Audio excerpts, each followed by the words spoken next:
În mod normal, eu sunt implicat mai mult în activitățile pe care Microsoft le are cu distribuitorii și revânzătorii de produse IT. În schimb, de curând, Microsoft a pornit o dinamică care se numește Device Refresh. Device Refresh înseamnă faptul că încercăm să vă comunicăm dumneavoastră, clienților finali, care sunt motivele și argumentele pentru care ar trebui să migrați către noul sistem de operare. Noul sistem de operare, în propriu spus, pentru că a fost lansat în 2021, însă veți vedea care sunt argumentele. S-a tot discutat în prezentările care s-au derulat pe parcursul acestor 2 zile despre inteligența artificială. Numele Microsoft a fost anunțat destul de des. Eu sunt aici ca să vă spun unde anume vom folosi această inteligență artificială. Pentru că este clar, am văzut cu toții, și dumneavoastră, și eu, și peste tot, este comunicat foarte mult cum poate să fie folosită inteligența artificială în activitatea noastră de zi cu zi. Dar eu, în prezentare, vă voi arăta și câteva măsurători, ca să vedeți care este impactul în cifre pe care îl are inteligența artificială și cum este conectat cu sistemul de operare și cu echipament.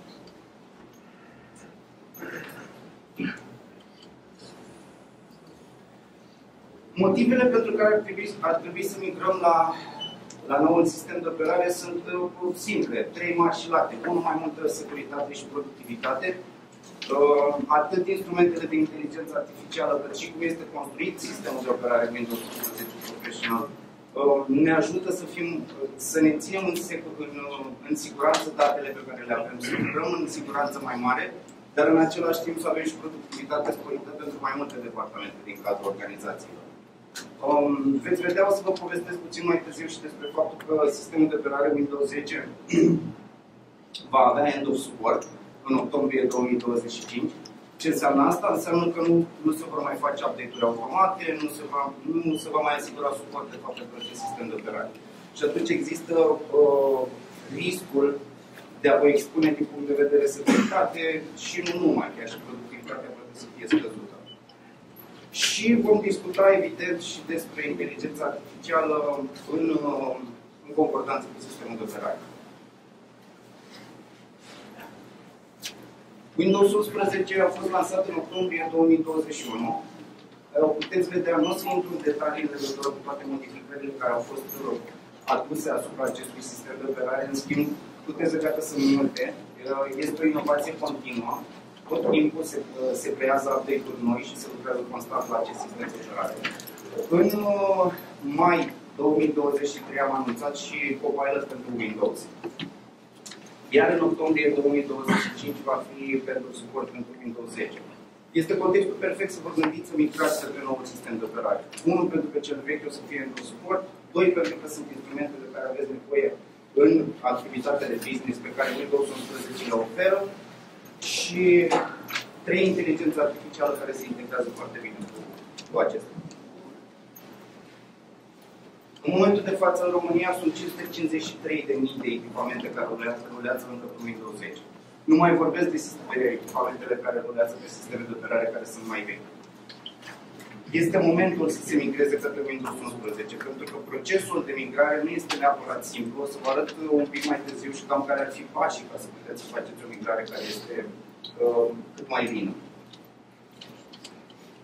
Din cele 550.000 de echipamente sunt 370.000 care nu pot fi upgradate. Pentru că sunt 2 modalități prin care poți să-ți aduci flota de echipamente la ultimul sistem de operare. Unul, să faci upgrade pe echipamentele existente, cele care sunt compatibile cu specificațiile tehnice, sau să schimbi echipamentele care nu sunt compatibile. Această prezentare va ajunge și la dumneavoastră. Aici este un link cu specificațiile tehnice pe care Windows 11 le cere. Cum spuneam mai devreme, vom vorbi puțin și în cifre. Pentru că, într-adevăr, e extraordinar să interacționezi cu inteligența artificială. Dar care este impactul în cifre asupra business-ului pe care îl derulați? În primul rând, sunt cu 20%. Acestea sunt niște studii, într-adevăr, organizate de către Microsoft, dar sunt niște studii care ne arată cum putem să beneficiem și de ce migrarea către un sistem de operare nou este, de fapt, o investiție. 20% risc redus pentru ca un atac cibernetic să fie de succes asupra organizației. 25% mai puțin timp pentru a face deployment de echipamente. productivitate sporită, atât pentru echipele de securitate și IT, cât și pentru utilizatorul final. Acolo jos este un link, dar vi-l voi arăta un pic mai târziu. Microsoft a construit un calculator. Este un webpage unde vă puteți conecta, puteți să introduceți date despre organizația dumneavoastră și să vă arate care va fi return of investment pentru migrare. Și, desigur, mult mai puține tichete legate de echipamentele utilizate de angajați. Ok. Intrăm un pic în partea de inteligență artificială și cum ne ajută. Aș avea o întrebare pentru dumneavoastră. Aveți idee cam cât timp i-a luat lui ChatGPT să ajungă la 100 de milioane de utilizatori? 2-3 luni. 3 luni a avut nevoie. În comparație cu telefoanele mobile care au avut nevoie de 16 ani. Sau internetul care a avut nevoie de 7 ani. Este o adopție accelerată în legătură cu inteligența artificială și cel mai bine este să reușiți să cuplați specificațiile tehnice ale echipamentului, ale sistemului de operare, cu facilitățile de inteligență artificială.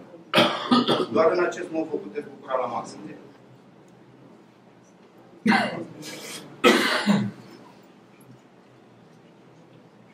Ați observat că în ultimul timp participăm la foarte multe call-uri? Avem foarte multe call-uri și vorbim foarte mult. Este foarte puțin timp în timpul zilei să putem să și creăm, să putem să gândim.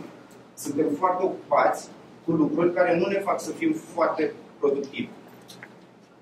Aici, practic, s-a orientat Microsoft atunci când a gândit această integrare a inteligenței artificiale cu sistemul de operare. Suntem distrași tot timpul, avem notificări din toate părțile. De la e-mail, de la social media, ne sună lumea. Tot timpul suntem ocupați. Și uneori acest ocupat nu este neapărat productiv. Într-o zi în care avem 5-6 call-uri, putem să spunem că am muncit foarte mult pentru ce aveam noi de făcut.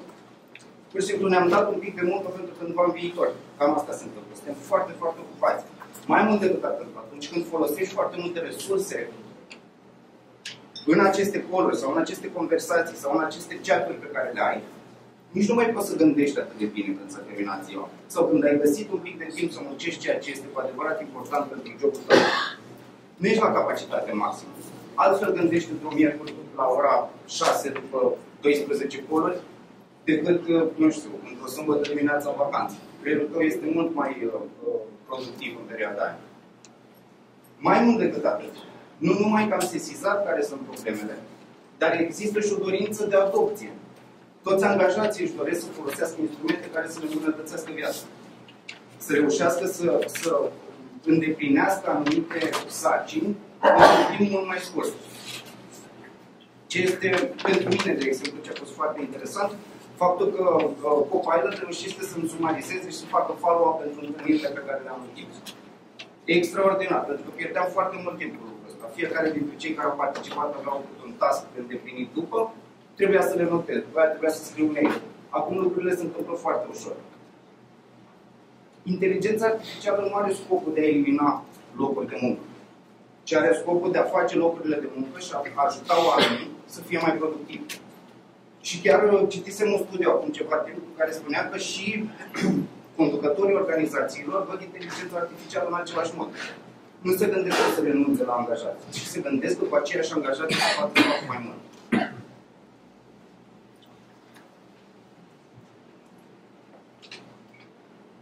Așa cum a fost și prezentarea extraordinară pe care a avut-o Dan Alexa mai devreme, care a fost foarte entertaining, ca să zic așa. Copilot este ca un coleg care nu se supără, că l-ai întrebat 100 de întrebări de dimineață până acum. Pe Copilot poți să-l întrebi oricând, orice, despre orice și el îți va răspunde. Ai acces la informații mult mai facil. Ați văzut că la un moment dat, când a apărut Google, am început să ne formăm un soi de limbaj de căutare în Google. Căutăm într-un anume fel ca să găsim niște informații. Nu scriem nativ, cum ne-ar veni să scriem. Spunem asta despre asta. În schimb, Copilot reușește să facă acest lucru. Și face acest lucru nu numai cu resursele din web, ci și cu resursele organizației. Depinde de planul care a fost ales.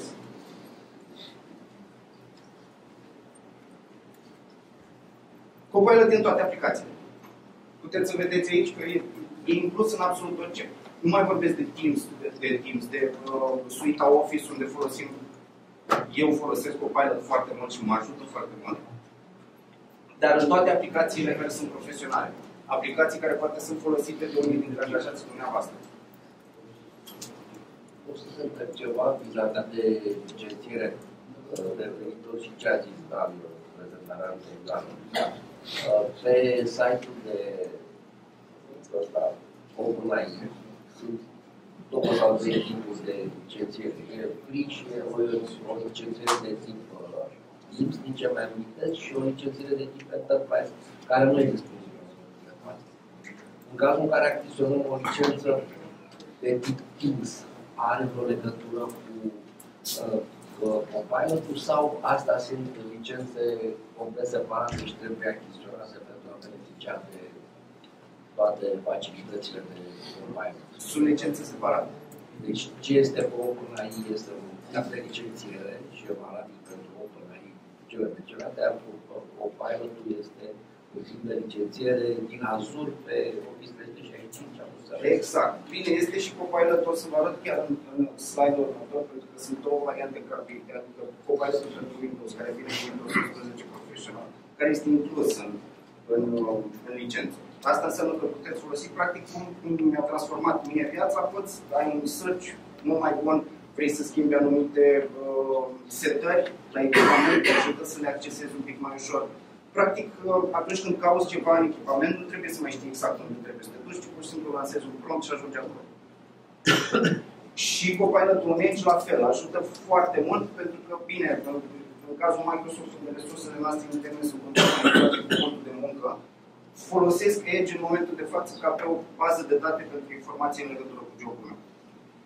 Și este foarte simplu pentru că pur și simplu pui întrebarea, ai o situație de gestionat, pui întrebarea direct, exact așa cum ți-a venit de la client și poți să găsești răspunsul acolo. Și sunt și cele 2 versiuni, una pentru consumer și una pentru commercial. Acel Copilot pentru Microsoft 365 este cel despre care vorbea Dan Alexa, de 365. Se integrează cu aplicațiile care sunt în 365. Da. Da. Și o versiune îmbunătățită, ca să zic așa, mult mai abil. Și mai avem și versiunea pentru consumer, cred că este $20 pe lună. Tot așa un Copilot ceva mai bun pentru consum. Cumva vă prezint informațiile sub aspectul migrării către nou sistem de operare, pentru că dacă începi să folosești facilitățile de AI cu un sistem de operare care este învechit și cu un echipament care nu are capabilitățile necesare, experiența de a-l folosi nu este neapărat aceeași. Așa cum știți și cum s-a vorbit și mai devreme, cu Copilot poți să faci o grămadă de lucruri. Poți să generezi conținut, așa cum am spus, poate să sumarizeze, dar nu numai întâlnirile din Teams. Poate să sumarizeze mail-uri, poate să sumarizeze activitatea, task-urile pe care le ai pentru ziua care urmează. E extraordinar de util. Poate fi folositor și la generarea de conținut, în cazul în care, nu știu, se trimit comunicări către poți să construiești un newsletter, poți să construiești un blog, poți să creezi orice fel de conținut ai nevoie ca să-ți desfășori activitatea. Încă o dată este un lucru la care am observat și probabil că nu eu, am observat înainte Microsoft și au dat seama oamenii mai deștepți de acolo că folosim foarte mult timp să scriem niște mail-uri care de fapt în spate nu au decât un limbaj corporatist și un mesaj foarte clar și simplu. Dar durează foarte mult să-l scrii. Pentru că dacă ai o audiență căreia te adresezi și trebuie să ai un anumit nivel de limbaj, consumă puțin timp să scrii mail-uri. Eu am început să-mi scriu mail-urile cu Copilot. Într-adevăr, la început, până te obișnuiești un pic cum să interacționezi cu el, sunt un pic, nu neapărat potrivit. Dar după ce îți dai seama care sunt cuvintele pe care trebuie să le folosești ca să ai rezultatul scontat, merge foarte ușor. Trebuie să pui întrebări și să lucrezi cu el. E un pic de muncă la început. Da, se poate, interacționează în limba română. Varianta Enterprise. Da, varianta Enterprise nu știu foarte mult despre ea, pentru că nu e disponibil la mea. Dar nu știu. Noi avem licență pe Enterprise, pe Copilot și dacă îi dau să sumarizeze e-mail-urile, cum zice, îmi pare rău, nu asta în română. limba în română, curentă, da. Adică nu mă ajută foarte mult decât dacă interacționez cu cineva în limba engleză. Dacă nu face sumar la transcriptul de pe Teams, nu face foarte multe lucruri. Acum 2 luni nu făcea transcript de pe Teams. Nu făcea, adică făcea foarte prost. Acum am testat săptămâna trecută și îl face extraordinar de bine. Îl face dacă este în limba engleză. Dacă e în engleză. Dacă e din engleză în română. Da? Deci cine vorbește în engleză și o să facă transcript în română. Da, dacă nu este în limba română, nu are nicio valoare adăugată. Ok. Oricum, exact cum am spus și mai devreme, e o dezvoltare continuă. Sunt pe lângă lucrurile foarte bune pe care am vrea să le facă, toate chestii care sunt de bază, care ajută foarte mult. Într-adevăr, mai este un pic de lucrat și cel puțin în timp și eu am observat că sunt niște chestii la care se poate să lucreze. Și dacă vreau să generez o prezentare în limba română, nu generează, pentru că nu e limbă cunoscută. Există o tendinție pe când o să fie lansată în limba română, pentru partea asta? Iau întrebarea asta cu mine și văd ce pot să aflu, nu știu, da, vorbim lucruri și o să reușesc să găsesc. Aș face și eu întrerupere în legătură cu limba română. Firma noastră se ocupă atât de project management de construcții și calitate de construcție, dar are și o parte de traducere. Există un spell check în Word, care între timp a devenit tot mai bun, adică recunoaște cuvintele scrise greșit, clar diacriticele, unele sugerează și așa mai departe. Dar partea de gramatică și de topic, astfel încât să fie exprimat ceva coerent și corect, lipsește în limba română. Pe când în limba engleză este aproape perfectă, orice înseamnă perfectul, la fel și în limba germană. Adică recunoaște topicile și dacă se pune un pronume la o persoană, sugerează și verbul la persoana respectivă. Nu știu dacă înțelegeți ce spun. Înțeleg. Și la limba română, într-adevăr, lipsește cu desăvârșire partea asta de lexic și de gramatică. Iau un pic să văd cam care ar fi roadmap-ul când vine vorba de dezvoltările pentru limba română. Clar, e o dinamică constantă care se întâmplă și se lucrează cât se poate de mult. Acum să pun o dată pe asta, nu știu, dar știu și de această situație. E cumva, așa funcționează de fapt inteligența artificială. Singură se autodezvoltă. Și cam astea sunt mecanismele la care s-a apelat până acum. Din nefericire, româna, da, nu a fost o prioritate. Deci am înțeles, Copilot-ul este bazat pe ChatGPT 4.0. Iar ChatGPT 4.0 are capabilitatea asta, doar că nu are capabilitatea de a fi un fel de LAM, cum este Copilot. Copilot-ul este o fericătură. Nu se dorește sau din ce cauză nu se preia partea de limbaj, să zicem așa, de limbă. Că se facă pași. Asta e singura chestie la care am putut să mă gândesc ultima dată când am vorbit cu un coleg și testând împreună, care l-a testat pe greacă și l-a testat pe română și cumva ne așteptăm la cât de curând să existe și modificările astea. Au care motivul din spate pentru care nu s-a întâmplat încă. Dar îmi iau ca și întrebare și ca temă pentru prezentare și o să... Ok, poate să ajungă și la zona de scriere de coduri, după cum bine probabil că știți, căutare avansată și răspunsuri la întrebări. Aici aveam și un mic demo. Ca să vedeți cam cum generează contentul, într-adevăr, este în engleză, nu l-am făcut în română. Am încercat să-i cer să transmită un mesaj pe care eu l-aș da către distribuitorii mei în legătură cu un produs care urmează să se lanseze. În așa fel încât să fie cât mai catchy, ca lumea să poată să fie atrasă de contentul pe care l-am trimis către ei. E un mesaj pentru care probabil că aș fi folosit măcar jumătate de oră, hai să zic, ca să pot să scriu toate lucrurile pe care voiam să le transmit în acest mesaj. Și el l-a făcut într-o chestiune de secunde. Și asta e numai versiunea de bază pentru ceva ce nu știu, poate e o comunicare pe care o folosesc zilnic, dar poate să construiască și mesaje care sunt mai complexe. De exemplu, am încercat și o altă variantă. L-am rugat să planifice o excursie. pornind de la zero, să planifice o excursie și să-mi spună care ar putea să fie itinerariul, căutarea este pe web și am cerut ca să fie cât mai precis, să nu fie atractiv, pentru că îmi interesează doar lucrurile importante. Și cam asta a generat el. Să arătați ceva făcut acum, în timpul de descriere făcut și să generați de conținut. Pe echipamentul ăsta de prezentare de acum am Windows 10. Și la Microsoft. Nu știu perioadă de timp. Eu am avut... Asta e motivul pentru care se utilizează licenție. Am avut... Când am ajuns la Microsoft, am început să vorbesc foarte mult despre autenticitatea licențelor. Că știți foarte bine că există în piață o grămadă de licențe second-hand care sunt vândute la niște prețuri derizorii.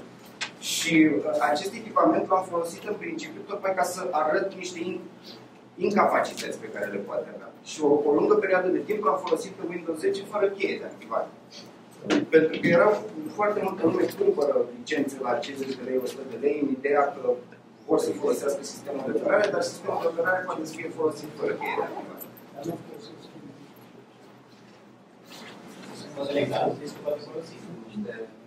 Treaba cu legalitatea e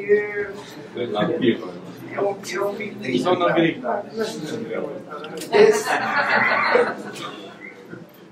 Este un pic trist. Eu să vorbesc puțin la final și despre această zonă. Puțin, pentru că asta de obicei e un subiect care se dezvoltă în 2 ore.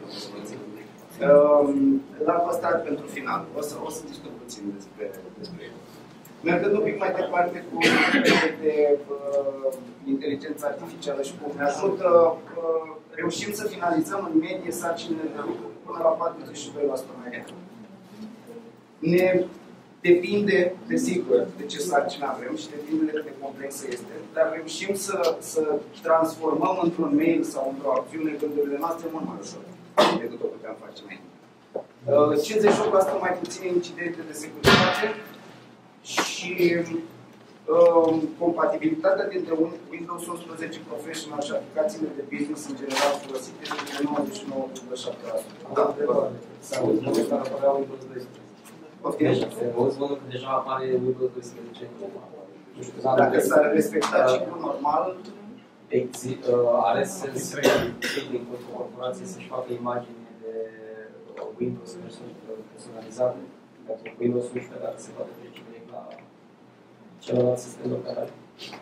Eu cred că are sens pentru că n-a fost. În principiu va deveni niște costuri. Customizarea aceasta implică niște costuri. În momentul de față se folosește Windows 10? Da. Windows 10 va fi în suport anul viitor.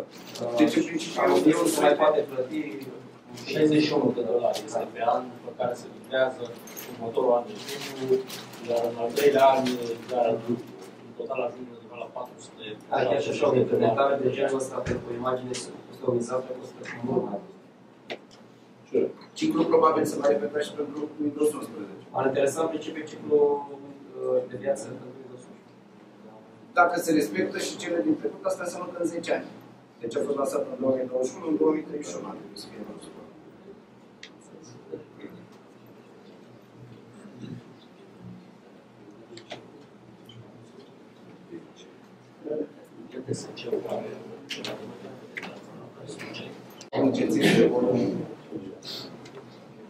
Ok, în principiu, cei 3 piloni importanți sunt că reușim să obținem informații foarte rapid, putem să creăm conținut și conținutul de care avem nevoie în viața de zi cu zi, de la cuvinte până la imagini și avem un control, putem să devenim un pic mai abili în a ne utiliza echipamentele, pentru că e foarte ușor acum să poți să modifici anumite setări în echipament.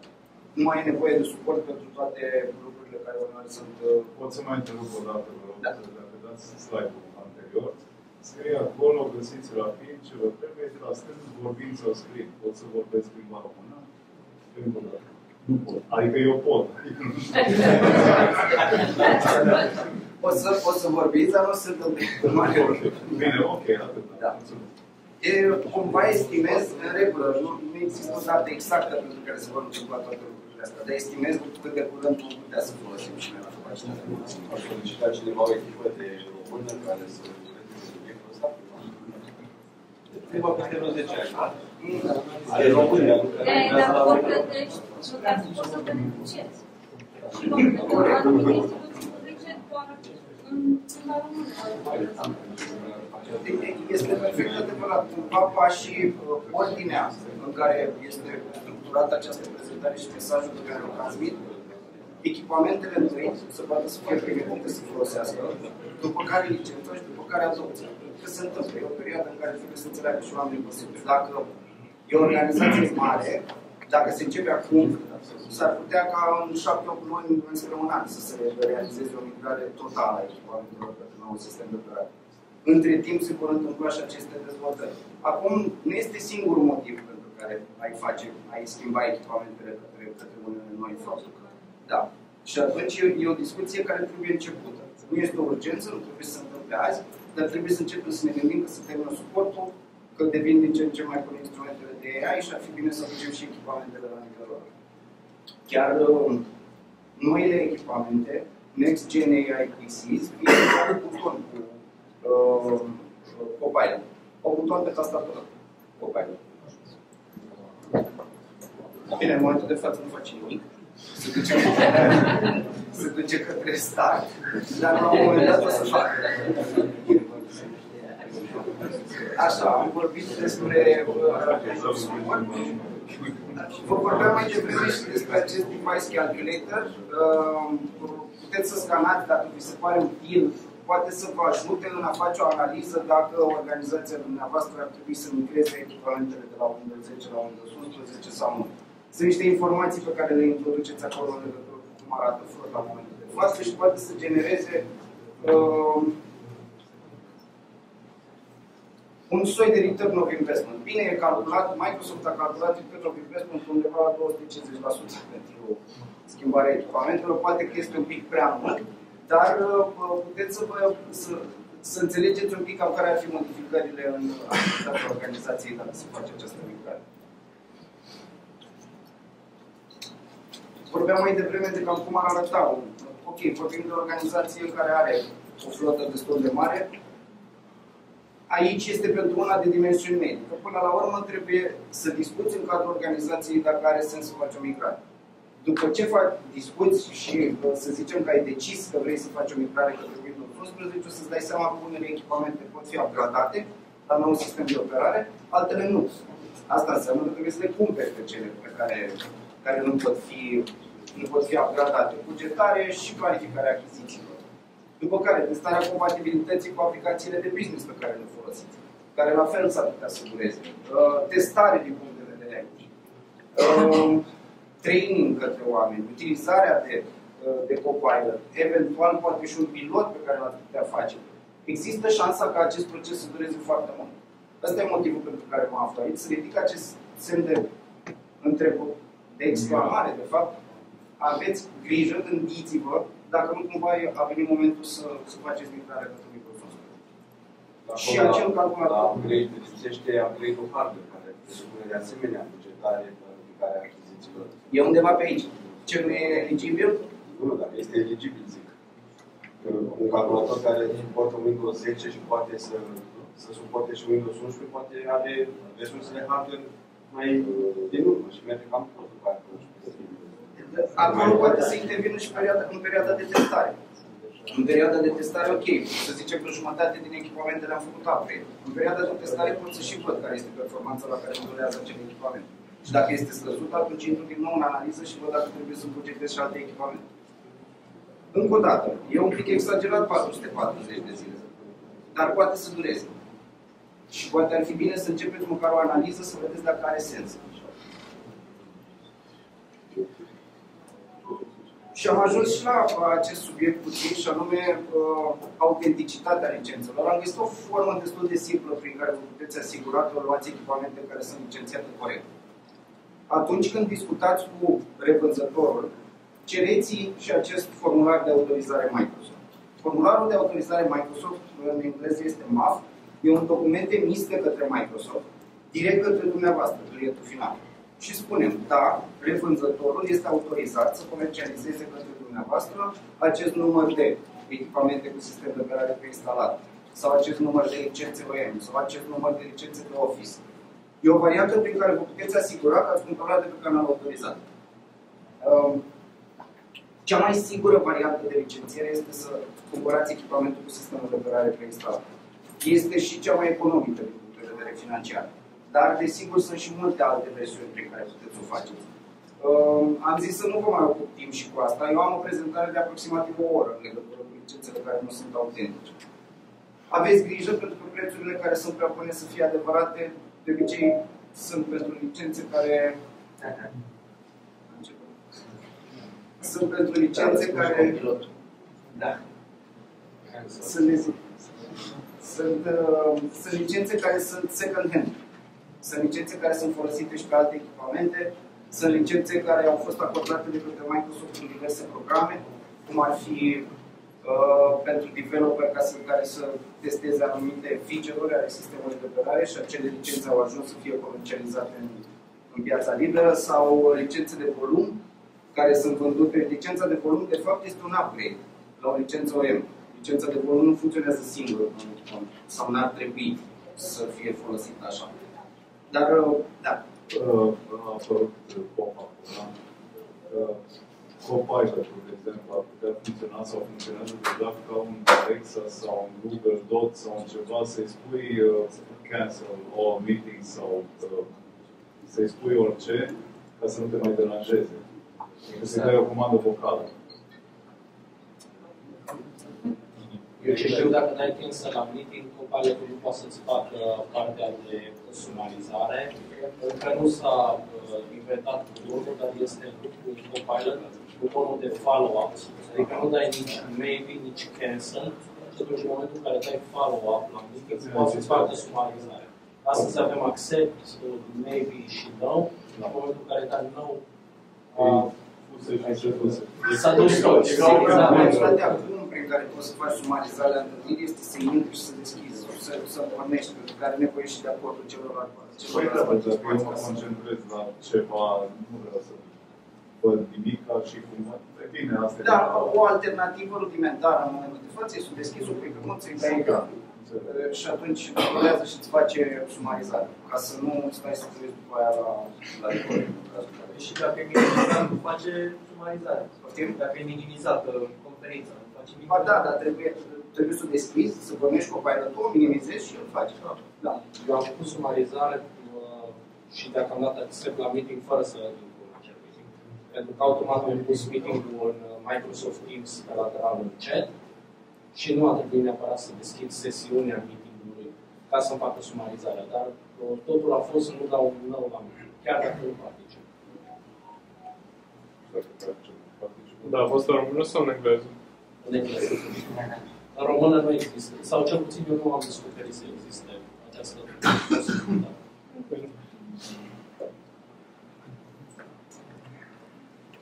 Da, deci foarte important acest document. În mod normal este folosit de către instituțiile publice pentru licitații. E o cerință care se introduce acolo, dar o putem aloca și pentru companiile private. Folosiți cu încredere și încercați să cumpărați de la prevăzători de pe canal autorizat, este ETA, dar mai sunt și alții în România care se ocupă și în cazul în care aveți licențe care sunt date. Legat de licențe și de achiziție, da? Se fac achiziție, postez pe SEAP, da? E obligatoriu, da? Și îți vine firma cu un preț, da, care este sub ETA sau sub și ce poți să faci? Dacă s-a cerut, în principiu, dacă cer și formular de autorizare din partea vendorului, ar trebui să prezinte acest MAF. Acest MAF este un document care poate să fie verificat și ca și autenticitate. Adică dacă într-adevăr ați primit și nu sunteți siguri că este un document care este oficial, puteți să trimiteți fie la prevânzătorul cu care ați mai discutat sau la distribuitori autorizați, este să mai sus puteți găsi distribuitori autorizați. Se poate trece MAF-ul care este de sarcini? Da. Ca și clauză obligatorie? Nu este neapărat obligatoriu. Adică poate să fie respectiv fără să ajungi la Consiliul de Soluționare a Contestațiilor? Poate să fie contestat. Ideea este că în cam 80% din cazuri, în situația în care este documentat corect, licitația este documentată corect, ei, nu mai participă la licitație revânzătorii care, într-adevăr, vând licențe pe canale care nu sunt autorizate. Mai este încă un lucru care se poate face. Dacă s-a terminat licitația, ați fost obligat și nu ați pus caietul de sarcină, pentru că veți evitați oricum, nu ați pus în caietul de sarcină MAF, puteți la distribuitor autorizat să verificați data de activare a licenței. Dar acest MAF poate fi contestat. Adică dacă mie îmi dă MAF-ul și eu nu cred că este făcut pe bun, făcut așa, da, contest. Poate să fie trimis către noi și noi spunem dacă este document trimis de către Microsoft sau nu. Fiecare MAF poate să fie verificat dacă este într-adevăr autorizat sau nu. Și varianta prin care...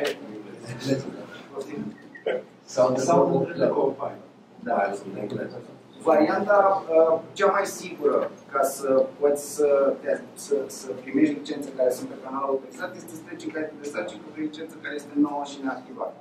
După care să verifici la distribuitor. După care poți să verifici la distribuitorul autorizat data de activare, de activare de Să spun la Microsoft? Nu, la Microsoft sunt 3 distribuitori autorizați. Pe site-ul Microsoft România sunt distribuitori autorizați de OEM. Sunt 3 la Elco, Nord și altul. Elco, Nord și altul. Network One Distribution și altul. În cazul în care este un proiect de anvergură, putem să discutăm direct și facem, este un proces de verificare cheie care se întâmplă cu avocații noștri, care durează într-adevăr un primul moment, în aproximativ o lună primim răspunsul pentru toate cheile și să dau un răspuns detaliat. Ce înseamnă licență secundă, când a fost activată licența prima dată, unde, de ce încalcă regulile de licențiere. Încă o dată, e o linie fină între reguli de licențiere Microsoft și legalitate. Nu suntem poliția, adică ce ține de legalitate, noi putem să spunem cum au fost încălcate regulile de licențiere. Dar, da. Este antivirusul care e integrat în sistemul local Windows Defender. E suficient sau mai trebuie? Sau e un antivirus mai performant? Și putem pensa care e problema? În principiu, trebuie un antivirus, da. Probabil că sunt versiuni de... Depinde ce aveți de securitate mai aveți peste. Dacă aveți ceva peste, e suficient. Eu nu am nimic să face față.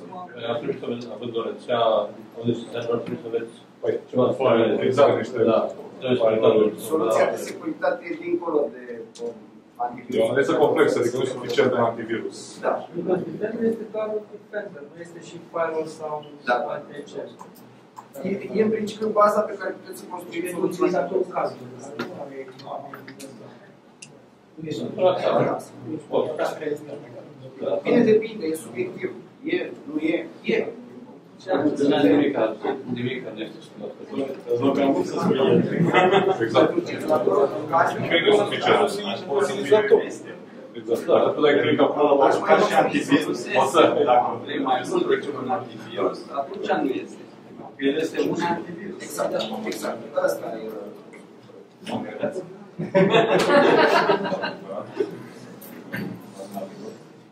Cam asta a fost, vă mulțumesc pentru timpul, îmi pare rău.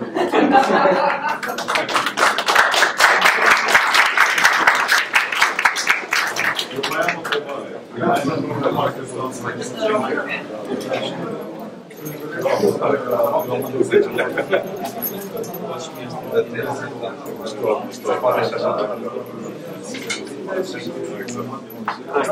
Și la Microsoft, nu avem.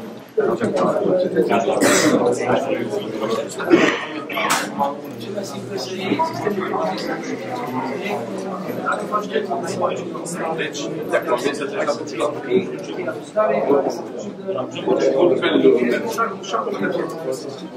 nici pe șapte.